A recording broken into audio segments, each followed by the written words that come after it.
Aloha, everyone. The stock market continues to basically build out the thesis that we have come up with at Big Wave Trading. We said after that 824 low, as the market began to rally, we said that resistance is more than likely going to be at the July, August lows for the NASDAQ at least, which is coinciding with the 50-200-day moving average. That has in fact happened as of, about a week ago whenever we reversed intraday on, you know, heavier volume, which was followed by the sell-off on Friday. But for the 3 days this week, we really haven't been doing much. And really overall, as long as we're in between these highs and these lows right here, and then especially these highs and these lows here, it really is going to be hard for any direction of the market to be extremely profitable. Like, oh my God, the shorts are just producing huge gains.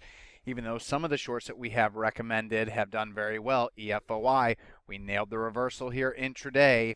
If you would have been playing along, this stock is now down 40% since that, and we were warning about it for a long time, ever since here. So EFOI was one that we're watching. One that we're watching now is CANF. This is a paid pump by Zacks Small Cap Research. It's tricky because Zacks sounds like a legitimate company, but the Small Cap Research is a paid promotion arm of it. And CANF is in play once again intraday. It was a nice play on the upside long position, but the better play will be looking for another short sale on this one. Quite surprising, but still impressive nonetheless that CANF has followed through with more gains. But besides the day trading stocks, and the short-term plays on the short side, long still continue to not really do great. TAST is just, another instance of a stock breaking out that's reversing on heavier volume, even though it hasn't reversed lower yet. But the whole point is that they're just not blasting off.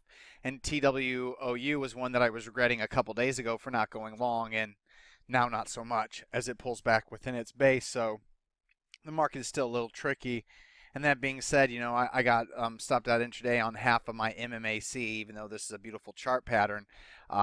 When you get a pocket pivot point signal like this on strong volume, followed by another pocket pivot point signal on strong volume with a big surge in BOP, what should follow the next day is max green BOP like you saw, and then a small pullback. You should then now start to see a breakout and now a follow through following another pocket pivot point signal on the 18th. Instead, 3 days later, this week, we really haven't done nothing. It's healthy that we're pulling back on lower volume. It's healthy that the BOP stays green. But once again, another one of these intraday shakeouts. So what I'm going to have to do on this is put half of that position buy stop above 1330, and then I can get back long what I just got shaken out. But the thing is that even nice chart patterns, which there aren't a lot, have the shakeout, like HCKT closing below the 20-day moving average on above average volume and under a sell signal. Even though we're still trending above the 50-day moving average, my rules are my rules. It's still a 50% sell. And an uptrending bull market where we're under a buy condition across the board, something like this would not have been a 50% sell, as the 50-day moving average was right there holding strong. But that's kind of market we're in. It's going to be tough. There's going to be some shakeout plays. I mean, look at what Coke did on 824, and even though it's worked its way higher, ULTA for instance, I mean, it's a volatile market and it's going to stay volatile for a little while. So besides that, interestingly enough, there are no sells, there are partial or whole, and there's no sell stops I have to adjust today. What does that mean then? It means that my inverse ETF short hedges to my long positions worked, and my long positions worked, for instance, like UHAL. So, and then DOX, we got knocked out of half of it yesterday whenever it decided to move below 57.33, where is it? 57.34 here. My stop was at 57.33, and of course 57.33 is what it hit at the low of day yesterday. But DOX is another one. Put a buy stop on it right back above here, and you can get back long what the small little shakeout was. And PLPM is another nice chart, and you can see that it sold off. Still has green BOP, but it's going the wrong way. But just in case it works higher, I'm going to put a buy stop above 311. But the point is that there ain't a lot of great stocks out there, but there ain't a lot of bad stocks either. I mean, like I said, don't have to mess with any sell stops. Only got run on those two intraday in the past 2 days, and D Hill hit 50% of my. Yesterday was a 50% a day sell stop, and that means a move below 187.99 is a sell, and it did that, hitting 187.05. So, it's just cosmetic sell signals, but overall, most of the long positions are doing well. Let's see if I can bring them up here really quick all the ones that we're tracking. There's 38 stocks, and let's just look at what was up today, for instance, since we have time.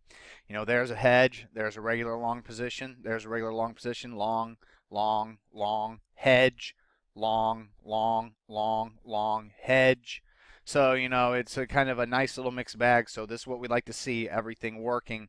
And what isn't working, let's go to the worst ones in the day. Fine, fine, fine, because of the long-term uptrend. We're long from all the way back here, remember. And TVIX fine, because we're long from back there. So overall, everything looks good. Now that being said, I did get one long signal today. And while I don't love the pattern, pocket pivot point signals off the 50-day moving average in perfect speculator scan quality stocks. Here's my stocks that look for perfect speculator scans that are over $40. Is perfect speculator, it's supposed to be over 50. To get the ones that are going to be $50 soon so I can get the best ones, because sometimes I've noticed that they break out when they're in their $40 price range. I made another scan. And then I also have another scan where it doesn't look for stocks that are up 100% in the past year. It looks for stocks up 75%. But when it comes to the main one, there's 38 stocks that qualify for this stock scan, and one of them is NCLH. And if we go look at the Market Smith on this one, you can see EPS 95, relative strength 95. Look at how strong the relative strength line is, but look at the earnings and sales growth and look at the future projections.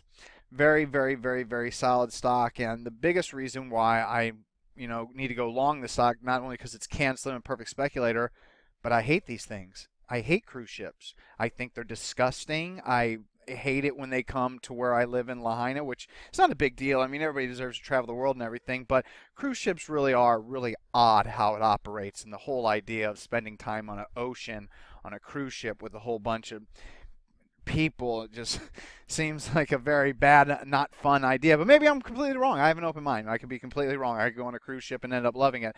But for aesthetic purposes, whenever I look out on the horizon during cruise ship season, they're a blight. But, a lot of things in life are. What are you going to do? So the fact that I don't like NCLH as a product overall, and the fact that it's a pocket pivot point signal off the 50-day moving average is a canceling stock in my top perfect speculator scan, I got to take it. But only 1% account capital. I could reduce it back to 0.5% of account capital, but here's how I look at it.